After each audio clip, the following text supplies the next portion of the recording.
en el salón, pero no sé si se irán a conectar. Ay, su Si madre. quiere, mando un mensaje. Sí, yo les pasé mensaje de que en 10 minutos, pero ya estamos. A ver, esperamos 2 minutos. Lo que pasa es que el Zoom em, después nos corta. Y bueno, es un fastidio. Ok, vamos a esperar hasta las 6:09. ¿Todo bien, chicos? ¿Bien con las actividades? Sí, Sí, sí, todo todo bien hasta acá. tranquilo. Nada, bueno, empecemos nosotros. Ay, ¿qué es eso? Empezamos nosotros y... ok. Y bueno, nada, cuando se incorporan los otros, seguimos. Bueno, Ok. sí, porque si no, no vamos a... el tiempo es corto. Me vuelvo para acá. Ok. En la antigüedad, bueno, vamos a empezar, vamos a irnos como que en la introducción de atrás, vamos a empezar un pequeño repaso con los griegos y los romanos. Sabemos que los griegos inventaron las columnas, ellos tenían magníficos templos que encarnaban sus ideas acerca del hombre y el orden del mundo.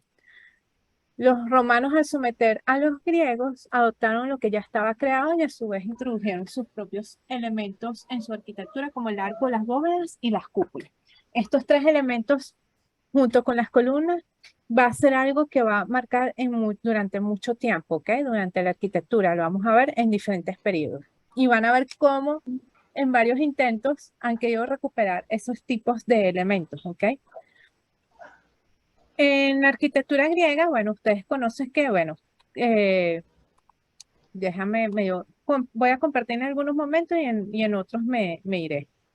En arquitectura griega, ustedes verán que, bueno, conocemos los tres órdenes griegos, que es el dórico, el jónico y el corintio, y que, bueno, lo hemos plasmado en sus arquitecturas, como el caso del templo de Zeus, y en otros elementos. Vamos al- a la época romana y vemos la utilización del arco y la bóveda, como lo que vemos aquí, y la cúpula, como es el caso del Panteón. ¿Ok?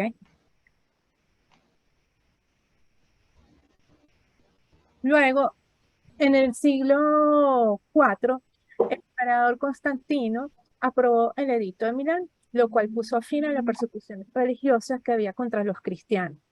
Y así el emperador abrazaba a los cristianos. De aquí, como vamos a decir, que comienza una telenovela en la arquitectura. Y se van a dar cuenta que uno de los principales elementos o tipos que más persisten en el tiempo es las iglesias y las basílicas, que es lo que más predomina. ¿Ok? Él traslada al imperio a una nueva capital, la cual que se llama Constantinopla. Antes de esta aprobación, los cristianos eran perseguidos y torturados. ¿Ok? A raíz del 230, el Imperio Romano de Oriente eh, comienza. De esta manera pasa a quedar dividido en dos partes, el Imperio de Occidente y el Imperio Oriental, como lo que vemos aquí en el mapa. Ya no veo dónde está para compartir. Compartir. Así lo vemos. Este es el Imperio Romano y bueno, a partir de ese momento se crean en grandes imperios. El Imperio Occidente, que es el que ya existía, que era la época romana, y el Imperio de Oriente, que de aquí es que comienza y surge lo que vamos a conocer, lo que se llama el arte o la arquitectura bizantina. De esta manera los cristianos, bueno, empezaban a tener su libertad de culto. Ellos deseaban construir grandes edificios religiosos donde ellos podían realizar sus oficios y sus religiones. Y bueno, estaban como que buscando la idea en la cabeza de cómo podría hacer eso. Al pensar construir los templos cristianos, se empezaron ellos a preguntarse cómo deben de ser sus templos. Para eso los únicos ejemplos que teníamos eran los templos griegos y los romanos. Los templos romanos, por lo menos lo más popular se me olvidó, el templo romano, el Panteón. Wow, se me había olvidado el nombre, el Panteón. Anteriormente, los cristianos se reunían en las catatumbas que son los lugares subterráneos, todavía hoy en día existen, se mantienen, pero ya como de visita, o en la casa de algunos de los ciudadanos acaudalados que compartían su creencia de la fe cristiana. Ellos, bueno, comenzaban a ver estos tipos de templos y los romanos. Veían que el panteón, veían, por ejemplo, al panteón bajo la cúpula, pero observaban que era muy difícil de repetir y los romanos nunca consiguieron hacer un sistema a partir de este templo. Y por eso que quedó como una única construcción. Si vemos, no, para conseguir uno igual a este está como un poco difícil. Y tampoco podían ser templos griegos, ya que para los griegos esos templos eran paganos, por lo que era necesario construir un tipo de templo que era sencillo para los ojos de los cristianos y diferenciarla entre el paganismo y el cristianismo, para lo que surgía esa nueva fe. O sea, esos son como que los antecedentes de lo que venía ya del nuevo cristianismo. Los antiguos templos tampoco eran cómodos, eran estrechos, eran oscuros, había una estatua a la deidad y a los feligreses no podían estar en su interior, o sea, no había manera que ellos podían venir como conocemos hoy en día las iglesias, pues. Por lo tanto, era construir unos templos que cumplían las condiciones de ser ligeros y espaciosos. Ya estos tipos de edificios existían, que eran las basílicas romanas, aparte del, ay, se me olvidó, el templo, el romano, que se me olvida el bendito nombre. El panteón. Gracias. El Panteón. Yo no sé qué me pasó hoy con el Panteón.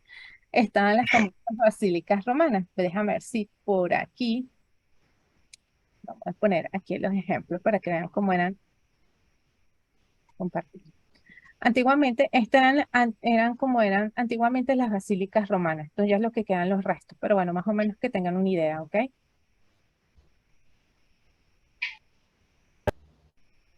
Ok. Eh, bueno, nada, pues empezaron a escoger un tipo de basílica y presentaban una serie de características. Estas basílicas estaban divididas por varios pasillos, uno central, que es el principal, y los laterales, que eran separados por unas columnas que de una manera estas se empezaron a denominar como naves. Entonces la nave central y las naves laterales. Podíamos, podíamos empezar a ver iglesias de 3 naves, o sea, los laterales y el central, o de hasta de 5 naves. ¿Ok? Los edificios se cubrían con techo de madera, cuando antiguamente eran con piedra. Eh, Cómo ellos se preguntaban cómo podían cubrir con bóvedas de piedra construcciones tan grandes, porque eran muy complicadas. Y por eso es que ellos utilizaban la madera de una manera también a aligerar un poco ese tipo de construcciones. Una de las primeras basílicas cristianas que se construyó fue el de la Basílica de Constantino. Este nombre se debe a Constantino, que fue el que abrió las puertas a la religión cristiana y de ahí deriva su nombre. Y en este tipo de iglesia presenta esta, yo pensaba que no la tenía, sí la tengo, presentaban algunas de estas características. ¿Ok? Esta es la Basílica de Constantino y bueno, ya actualmente es así como se ve en la ruina, pero bueno, presentan las naves laterales, una ábside, que es el elemento que está por acá atrás, que aquí no se ve muy bien, pero es más o menos esto que está aquí, la planta central y las laterales, ¿ok? Ya comienza por ahí más o menos a aparecer las primeras divisiones. Esta basílica para los cristianos no era conveniente, ya que no permitía las grandes circulaciones y las concentraciones de personas. También se observa que en la Basílica de Constantino es la ábside, que es el elemento semicircular, que es el que les enseñé, y al que al principio eran los jueces los que quienes se sentaban en ese punto. Hoy en día es lo que está el altar. ¿Ok? Eh, bueno, esto es una muestra de cómo fue la primera iglesia de San Pedro. ¿Ok? Esta es la vista general. La Basílica de San Pedro, la que conocemos hoy en día, que están los brazos con las arcadas, el estilo barroco que lo abraza. Antiguamente, esta era la primera iglesia de esta manera, que presentan las 5, lo que les comento, las 5 naves centrales, que son estos. O sea, tenemos la central, perdón, las 5 naves, el central y los dos laterales de cada lado separados por unas columnas. Sí, esta es la parte exterior. Y el clerestorio son las ventanas superiores en los muros de la nave central, como ven aquí, que son estos elementos de aquí. Entonces, de ahí se iban apoyando todos los elementos. ¿Ok? ¿Alguna pregunta hasta acá? No, profe, todo No, claro hasta ahora. todo claro hasta los momentos. Ok. Voy a ir cortando para que nos dé chance. Ok. Estoy viendo qué más para irles cortando. Otras características es que las basílicas eran iglesias rectangulares largas y extendidas, en contraste con, sabemos, ya empezamos a ver que son ya rectangulares, todavía no vemos la forma de cruz latina o de forma de cruz griega. ¿Ok? Este es un ejemplo también de alguna otra iglesia, la iglesia de San Lorenzo, en Milán. ¿Ok? Vemos la entrada, ¿no? Que presenta, esto te va marcando como que si hubiera tres naves, pero es una planta central. ¿Ok? No, no es tan rectangular como la que veníamos hablando ahorita.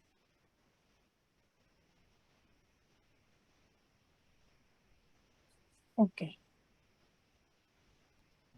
ok. A raíz de ese momento comienzan entonces a surgir las iglesias paleocristianas.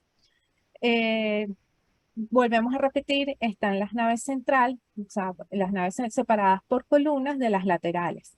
Por lo general, las naves centrales son las más altas, como hemos observado, que las partes laterales. Al extremo, un elemento semicircular que es el ábside, que es importante destacar que era el antiguo donde el lado que ya la evolución.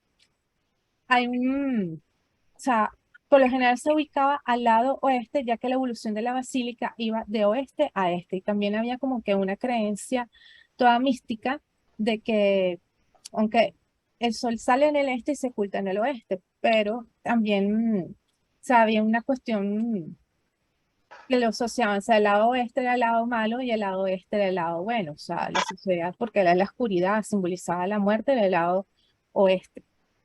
Okay. En cambio, el lado este, el sol sale, se relaciona siempre con algo positivo, con el renacimiento, o sea, había como una cuestión toda mística. En la arquitectura paleocristiana era muy rica en la decoración de sus muros, renuncia a las esculturas, a pesar que, bueno, después con el tiempo se vuelve a ir apareciendo todos esos elementos. A diferencia, por lo menos los griegos que consideraban las imágenes como algo de idilio, o sea, de una manera que ellos podían ver y observar a sus dioses. Ok. Eh, ok, vamos a... Ok. Ahora introducimos el arte bizantino. Entonces, de esta manera, como ya el Imperio Romano surge, vemos que crea dos imperios, el Imperio de Oriente y el Imperio de Occidente, donde la capital del Imperio de Oriente es Constantinopla, y ahí comienza a surgir una serie de características. Entonces, el arte bizantino es un arte de la trascendencia y el lujo, y no de la realidad de la razón. Se debe deslumbrar e imponerse a los súbitos, a los fieles y a los pueblos vecinos. Su misión es contribuir al placer del emperador, de los miembros de la aristocracia, de los dignatarios de la iglesia. El arte trata de ser la expresión de la autoridad absoluta de la grandeza humana. En el arte durante la etapa de la era bizantina se conoce cuatro etapas: la Edad de Oro, el periodo iconoclasta, el periodo medio y la tercera Edad de Oro, que es cuando finaliza. La primera Edad de Oro surge en el siglo VI con el emperador Justiniano, que intentó la restauración del Imperio Romano, y sería como que la etapa de la formación del Imperio Bizantino. En el periodo iconoclasta, que comienza entre 725 y 846 y 43, perdón, es la explosión del radicalismo religioso. Se comienza a considerar heréticas las representaciones humanas en pintura y en escultura religiosa, prohibición de los íconos hasta el decreto, hasta que la emperatriz Teodora otorgó la libertad para su veneración. En el periodo medio, que está entre el 843 y 1204, es la toma de Constantinopla, perdón, por los cruzados. Etapa de madurez, de nuevo culto las imágenes y la ruptura de la cristiandad, consolidación y surge la iglesia ortodoxa. Y la última etapa, bueno, es la etapa que los turcos toman Constantinopla y comienza la decadencia de este periodo.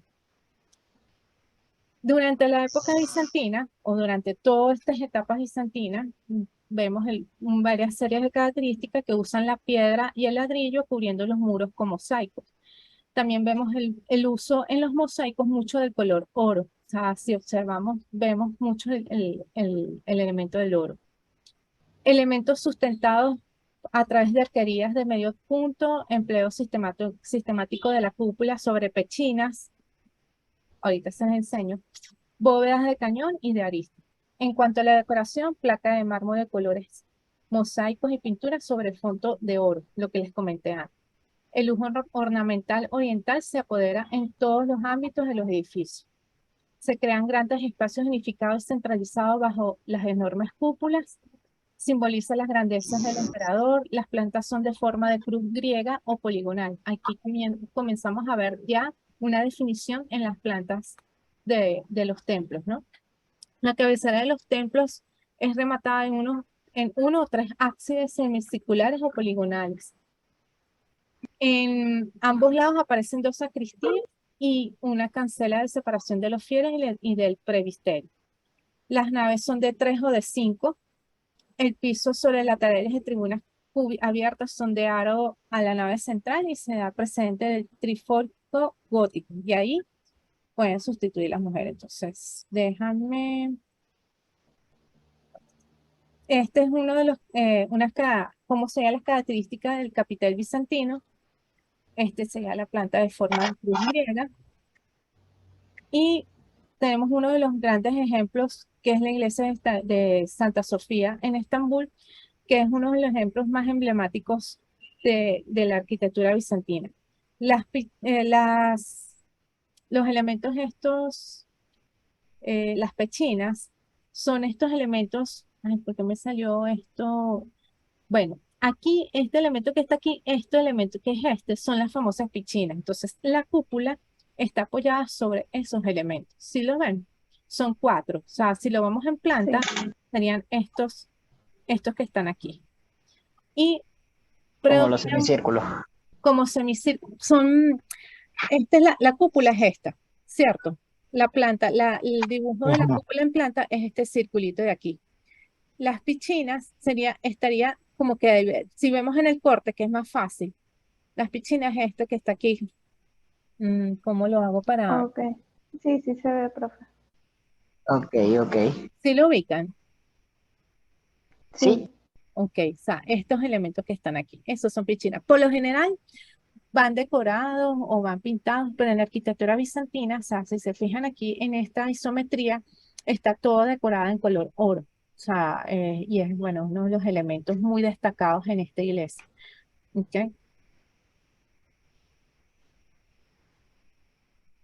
La Basílica de Santa Sofía, bueno, como yo le dije, es uno de las basílicas más importantes y se da en la época justiniana. Esta se construye entre el año 535 y 537. Hay libros o hay información que te dice que es entre el 532 y 537, pero bueno, nada.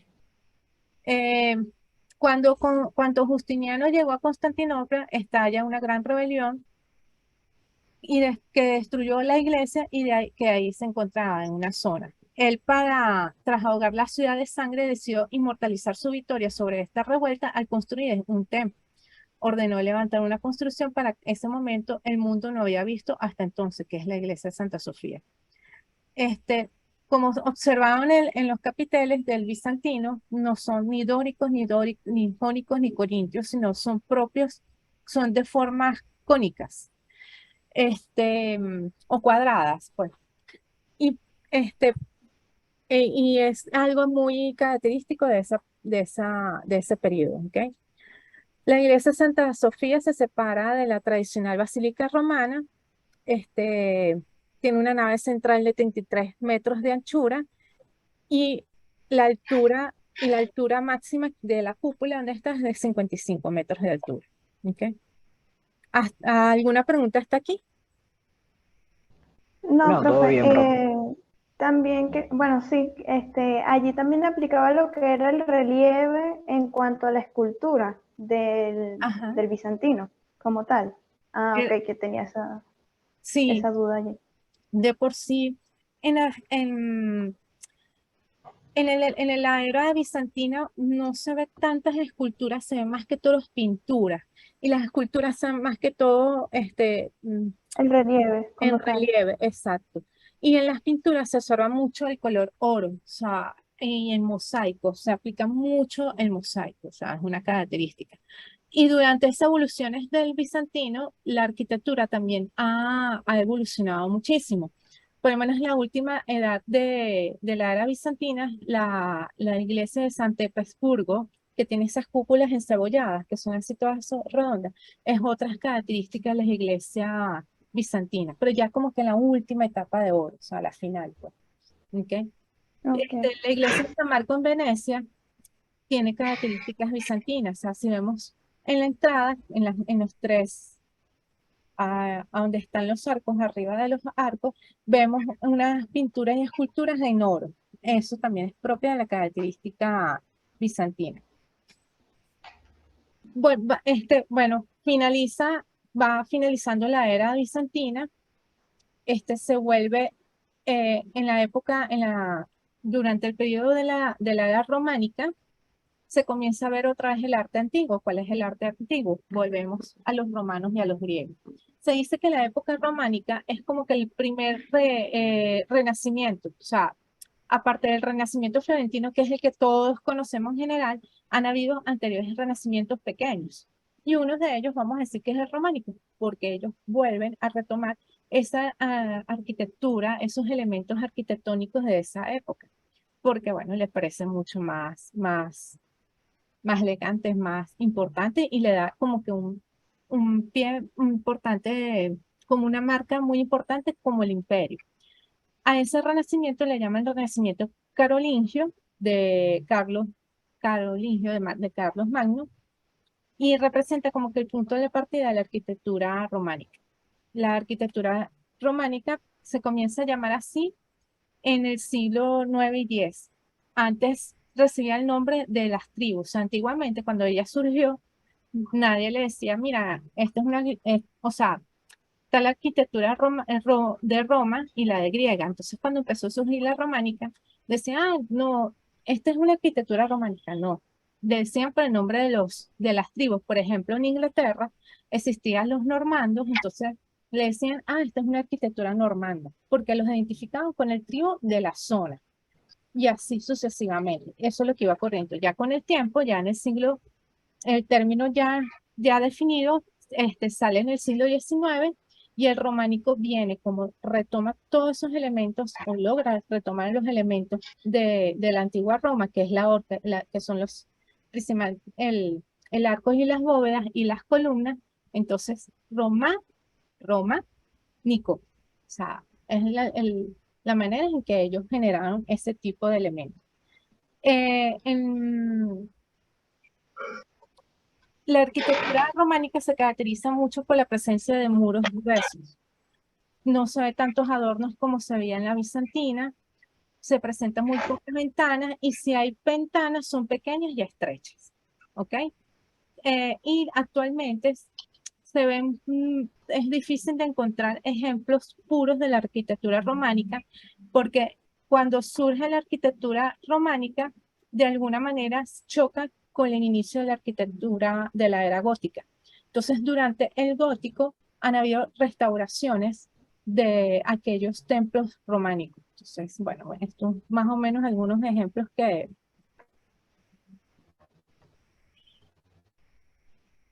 por lo menos esta es la iglesia de San Martín, que presenta elementos románicos, son elementos macizos. Vemos que prácticamente no tiene ventanas y si las tienes, como dicen las características, son pequeñas y estrechas. Eh, vemos que está la presencia de los arcos, ¿ok? La planta, bueno, vemos con la planta. Vemos en las plantas que están diferentes que están por columnatas, empezamos a ver la forma de cruz latina, ¿ok? Se mantiene ya de lo que venía de las basílicas, el ábside, que es aquí, que sería donde estaría el altar, el crucero, las capillas, en este caso tiene pequeñas capillas, las torres que van adelante, por lo menos estas, son torres. Y otro ejemplo de la arquitectura románica, y que bueno, muy especial y muy llamativa, tenemos en la zona de Miracolo, que es donde está la famosa Torre de Pisa. Son ambas, aquí está la catedral en el centro, la Torre de Pisa, que es que en realidad es el campanario de la iglesia. Se nos va a cerrar esta primera parte, ¿ok? Ya les aviso. Y el baptisterio, que es la parte de atrás, donde se bautizaban a las personas, ¿ok? Vemos que la catedral tiene forma de cruz latina, vemos que presentan ventanales pequeños, al igual que el baptisterio, o sea, presenta ventanas, pero al mínimo. Se presentan mucho los elementos de columnas y de columnas y de arcos y las cúpulas, como lo vemos en el baptisterio.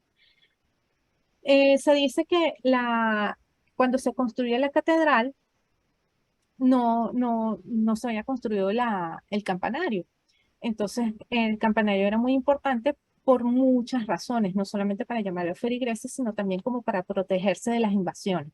Y por eso es que el famoso Torre de Pisa, que en realidad es un campanario, lo construyen de esta parte. Lo que sucede con la Torre de Pisa, un break aquí, lo que sucede con la Torre de Pisa en su inclinación es que la construcción es ambas tres construcciones más hay como una especie de un cementerio también en la parte de aquí atrás. Está construido sobre un terreno que es muy blando. Entonces, quizás se refleja más en la Torre de Pisa, porque es donde está el terreno mucho más blando. Entonces, eso ha hecho que, este es el terreno, entonces ha hecho que el terreno se mueva y la torre se ha ido inclinando más. Los otros elementos, la catedral y el baptisterio también, pero como son elementos más macizos, no es tanto el problema de la inclinación y ni se va ni se asienta, a diferencia del campanario. Entonces, nada, el terreno donde está la torre, como es muy blanda, es como que si fuera arenosa, ha hecho que la torre se vaya inclinando. O sea, no es por problemas de construcción ni nada, sino un problema de terreno. Por eso es que viene la inclinación de la torre. Y bueno, ya con el tiempo han intentado medio enderezarla, pero yo creo que tampoco les interesa enderezarlo tanto, porque si no pierde el encanto de lo que todo el mundo les llama la atención, que es la torre inclinada. ¿Ok? Chicos, antes de que nos cortes, antes de entrar al gótico y al renacimiento, que son los que nos faltan, vamos a cortar aquí para entrar en el otro link que les di. ¿Les parece? Ok, Ok. profe, está bien. Perfecto. Ok, dale, entonces vayan entrando en el Ok. otro link porque ya les queda como 7 minutos y nos va a decir que tenemos que abandonar. Ok, Ok, profe, está bien. Ok, Nos vemos profe. en el otro. ok, ya le abro el otro link.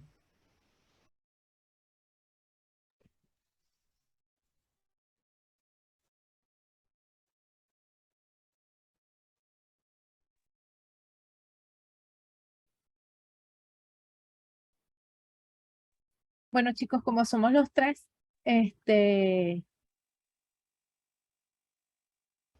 como somos los tres, ¿me escuchan? Sí. Ok, Sí, profe. como somos los tres, bueno, vamos a continuar para finalizar rápido. Bueno, ¿alguna pregunta en la era del románico? No, hasta ahora no. Ok. Pienso que no fue demasiado drástico el cambio. No, Solamente que las estructuras eran como un poco más macizas. maciza, las ventanas pequeñas y aparte que es un periodo que duró muy poco tiempo, duró prácticamente un siglo. No Sí, como el gótico o el renacimiento que han durado 4 o 5 duró siglos. muchísimo. Ujú. Ok. Vamos con entonces el gótico. En la época del gótico es ya como que la expresión del triunfo de la religión católica. Ya la religión católica ya se vieron que, vamos, que el tema principal es a nivel de religioso, ¿no? Y De cuáles son los religión. elementos Sí. o el tipo de arquitectura que más se caracteriza, que son los templos y las iglesias, pues. La religión, es el triunfo de la religión católica.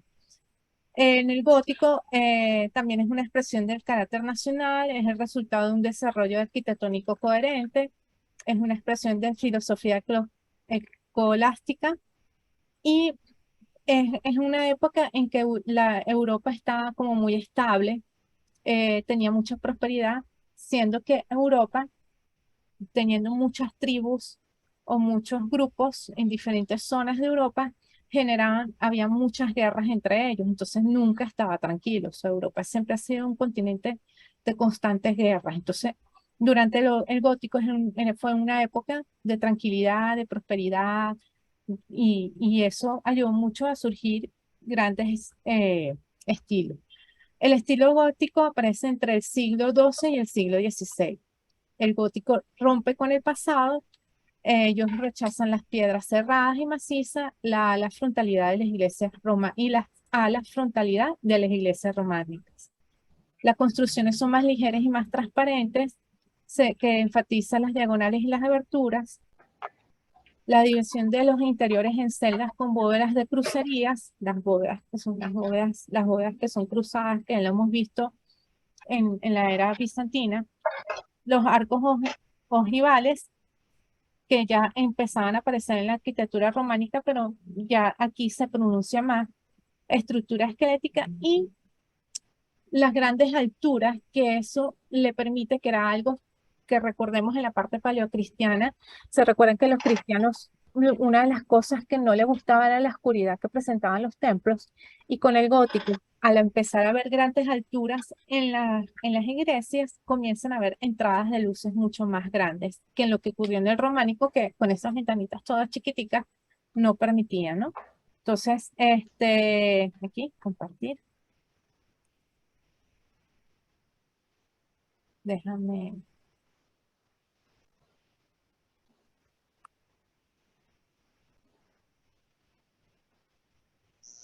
Ajá. Vemos, este es un corte de una catedral, ¿no? Aquí vemos la cubierta, que es así en forma triangular. Tenemos el arbotante, que es como una especie de un semiarco. O sea, fíjense que si vemos, aquí vamos y vemos que hace como que una continuidad, y cuando es en la unión, vemos a ver lo que es una bóveda de ojiva, que es así, no es una curva perfecta, sino que tiene como algún elemento puntiagudo. El claristorio, el trilorio, la arcada, vemos que presentan las naves, vuelve a mantenerse las famosas naves centrales, las naves laterales, el contrafuerte, que es la parte baja, que es como que, digamos que es lo que mantiene de alguna manera del románico, esos muros gruesos, pero se mantiene en la parte baja. ¿Okay? Aparecen los pináculos, que son esos elementos puntiagudos, las gárgolas, que son los elementos, que es lo que sería donde caen las aguas de lluvia, y que son esos elementos todo, este, que salen como lo de Notre Dame, que vemos como estas gárgolas que son como todas místicas, pues. Otras características del gótico, vemos aquí el arco arbotante, que esto se ve hacia afuera, son las grandes vidrieras. Volvemos a repetir que es lo que permite la entrada de luz, y a través de esas vidrieras, por lo general van imágenes de la historia de Jesús o de Moisés, según sea el caso. Y estos elementos que han sido muy característicos en el gótico, en la iglesia gótica, que es el rosetón, que lo podemos ver en la iglesia de Notre Dame, que es uno de los ejemplos de la iglesia gótica. ¿Okay? Y bueno, estos son los ejemplos de diferentes vitrales. Este es el famoso rosetón, los vitrales en vez de arcos de medio punto, es en forma de ojival. Y aquí me faltó ya la información, hasta que llegue yo a mi información. Déjame buscar lo que estaba buscando. Renacimiento, características. Aquí. Voy a compartir para que veamos algo por aquí, que ya de aquí si no me dio chance. ¿Dónde está? Aquí. Ok. Estos son los arbotantes. Los arbotantes, que son estos elementos que sobresalen. Los pináculos, ven que estos son los elementos que están aquí. Vamos a buscar a ver si vemos alguna gárgola. Esto es otro ejemplo, esta es la Catedral de Milán. Vemos que los rosetones son pequeños, los vitrales presentan muchos, muchos, muchos pináculos. Creo que son más de 200 pináculos, de por sí el techo es caminante. Ok, ¿qué otra cosa? Estoy buscando las gárgolas, pero no me quieren... Creo que fue el estilo que más ornamento aplicó, Demasiado. Bueno, además a mí me de parece... los colores en los mm, vitrales. creo que el rococó es el que más ornamentos tiene. De por sí, de ahí viene cuando hay algo que es muy estrambótico, uno siempre echa broma diciendo, bueno, esto es como muy rococó, porque tiene demasiados elementos, muchos más que el gótico. El gótico de repente se presenta porque es como el remate en sus puntas, y por lo general en todas sus puntas las remata con pináculos o con pequeños pináculos, o sea, una cosa así, pues. Pero el que tiene más elementos es el rococó. No hay más que mucho. Luego del gótico, bueno, comienza el Renacimiento, que el Renacimiento es como que vuelve a retomar muchas cosas del pasado, por eso que se llama el Renacimiento, el Renacer. Vuelve a tomar muchos elementos del pasado de Roma y de Grecia, las columnas, vamos a ver diferentes capiteles. eh, el ser humano es como que el centro del mundo. En la pintura vemos, voy a por lo menos en esta pintura, comenzamos a ver algo que ha marcado en todo su periodo, que es la perspectiva. O sea, quizás para nosotros ya es normal de tanto que hemos visto, pero antiguamente no existía la perspectiva en los dibujos. Y ahorita sí, o sea, si buscamos el centro de fuga, ubiquen aquí el centro de fuga, donde está el dedo del, voy a Sí. ver, abrir en una nueva pestaña. Ah, ok, eso es lo que quería. No sé si puedo, bueno, vamos a verlo aquí. Si yo ubico el centro de fuga, que es este punto, yo voy trazando unas líneas aquí. ¿Sí lo ven? Ven que Sí, hacia atrás es como más pequeño porque es atrás. Y cuando vamos acercando más, que son estos personajes, es más grande. Eso nos lo hace la perspectiva. La perspectiva nos da la profundidad de las cosas. Entonces comenzamos a ver en las pinturas mucho de ese elemento, ¿ok? En lo que es la pintura. En lo que es en las esculturas, que como es el caso de la Piedad de Miguel Ángel, vemos más realismo, en especial Miguel Ángel en sus obras como La Piedad o el David el David, que es uno de las esculturas que más calado y que más ha llamado la atención, porque Miguel Ángel estudió la anatomía del cuerpo humano tan perfecto que voy a abrirlo, que él transmitió todas las características, hasta las venas, si se fijan, lástima que yo no logro acercarlo, pero si lo buscan y observan las manos, se ven hasta los nervios, hasta el sistema nervioso de las manos, o sea, la musculatura, todo, o sea, el detalle del cabello, o sea, es muy, muy... Y bueno, a nivel de arquitectura, pintura, escultura, arte, me falta, no encuentro arquitectura.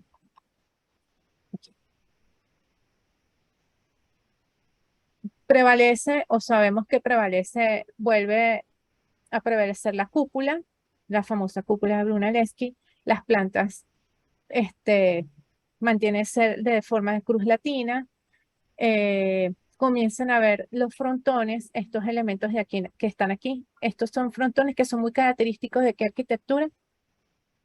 ¿Dónde vemos mucho estos frontones? creo que ya lo mencionó. Renacimiento. Renace porque retoma ¿qué? ¿De dónde vienen estos frontones? Bueno, son básicamente del Renacimiento que resaltaban como los pórticos, o sea, daban altura a los pórticos, según lo que leí. Ajá, pero los frontones ¿dónde vienen? Si el Renacimiento retoma lo antiguo, que es uno de los elementos más antiguos, imágenes. Del romano, de lo Romano, que Del estábamos romano. hablando del romano, del romano que y fue del griego. lo que hablamos al Del principio. griego. Que volvemos a decir que el Renacimiento no solamente es el que conocemos de Florencia, que conocemos todos, sino también el que viene o sea, han habido varios resurgimientos, pues. Y bueno, el románico fue el primero que lo tomó ciertas características, pero el románico tomó las columnas, las bóvedas y los arcos. En el cambio, la era del Renacimiento comienza también a verse en los frontones. ¿Ok? Estos elementos aquí son volutas, pero se resaltan más en la época del barroco. ¿Ok? Esto es barroco con renacimiento, porque esto de aquí la parte de aquí es barroca. No sé, ¿alguna pregunta hasta que el renacimiento? Las características del romano, que fue lo que hablamos al principio, permaneció hasta el neoclasicismo o solamente No, hasta lo que estamos hablando ahora. hasta el gótico. El romano mantiene Ok, más o menos el gótico porque duró un siglo. Entonces el gótico rompe esa oscuridad, ¿no? O sea, en el románico las ok. ventanas eran más estrechas, el gótico las ventanas son más amplias, entra más luz y entran más elementos, ¿ok? Esto es de la característica, a ver si lo agarra. Esto es ¿cómo se llama esto?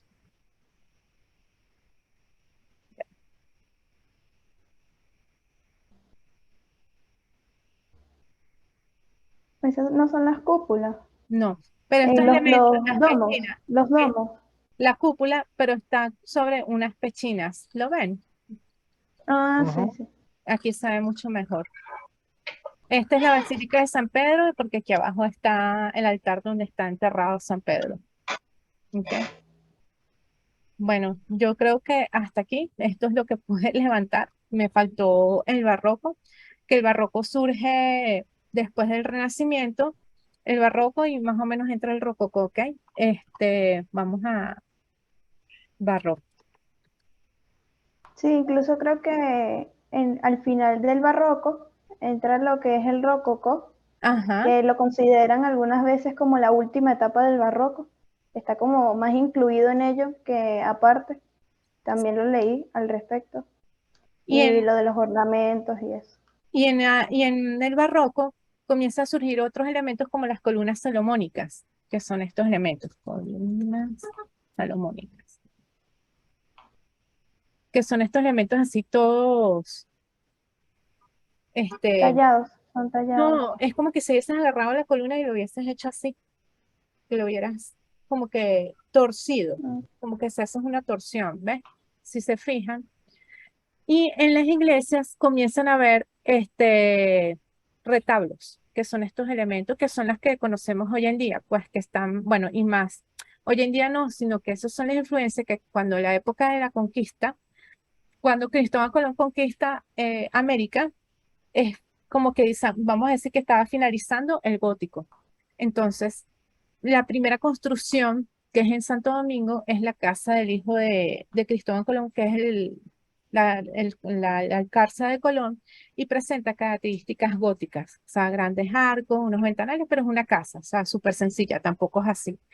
Pero poco a poco, como empieza a surgir el barroco, entonces por ende vemos más templos en América del estilo barroco, porque viene de la influencia que los trae. Entonces, todos esos elementos en los entablados, el retablo, estos tipos de columnas que hemos visto, vienen que las columnas salomónicas lo vemos mucho en los retablos. Aquí, en la columna Sí. salomónica, esto es en la iglesia de San Pedro, que aquí debajo está enterrado San Pedro, que esto es de Bernini. Este, para ver si esto, desplazamiento, no. Pero bueno, o sea, mantiene sus más ornamentales. Las pinturas del barroco, las pinturas del Renacimiento son claras, vemos las perspectivas, vemos eso. Y las pinturas del barroco,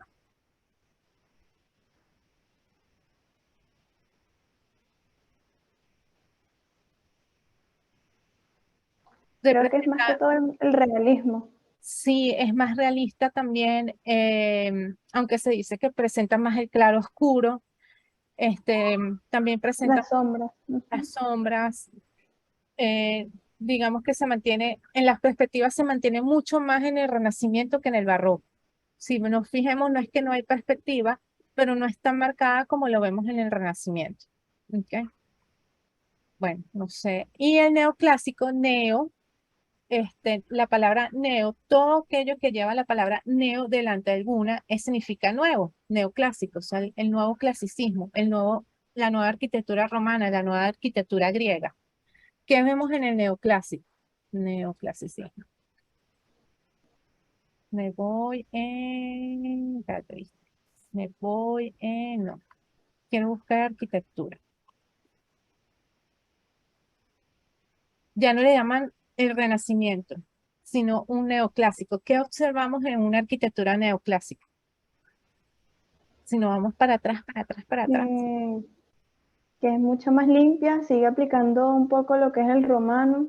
El romano y el griego, los Eh, frontones, las cúpulas, las columnas, Aplican básicamente los mismos estilos, pero como innovando ciertos aspectos de los mismos. más modernos, amplían más ventanas. Fíjense que tenemos frontones que marcan las entradas y están los ventanales, grandes alturas, como lo que marcaba la entrada del Partenón, los representan así también, las cúpulas, presentan los 5 órdenes del orden arquitectónico, el dórico, el jónico, el corintio, el compuesto. ¿Ok? Nada. ¿Alguna pregunta hasta acá? Hay neogótico, No, hasta ahora. neobarroco. Todo lo que lleva la palabra neo delante, Sí, neogótico, es porque es una es nueva como nuevo. arquitectura. Por lo menos aquí en Latinoamérica hay arquitectura neogótica. La iglesia, vamos a buscar, la iglesia, esa se llama la iglesia que está aquí en Caracas. Iglesia de San Martín, pero no se llama así. Vamos a ver. No,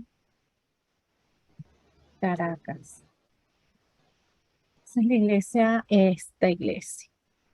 ¿Qué características presenta esta iglesia? Del Iglesia. gótico, la altura, Ajá, un poco de ornamento. los pináculos, Claro, el el color es rosetón, un poco más limpio porque es algo innovado. los vitrales, la forma Los ojival también vitrales, de las ventanas, el arquitraba que está aquí, ¿lo ven? Y esto es neogótico. sí. Esa iglesia está en San Martín. ¿Ok? ¿Alguna otra pregunta? No, hasta ahora todo claro, profe. Sí. Bueno, nada, eh, van a colocar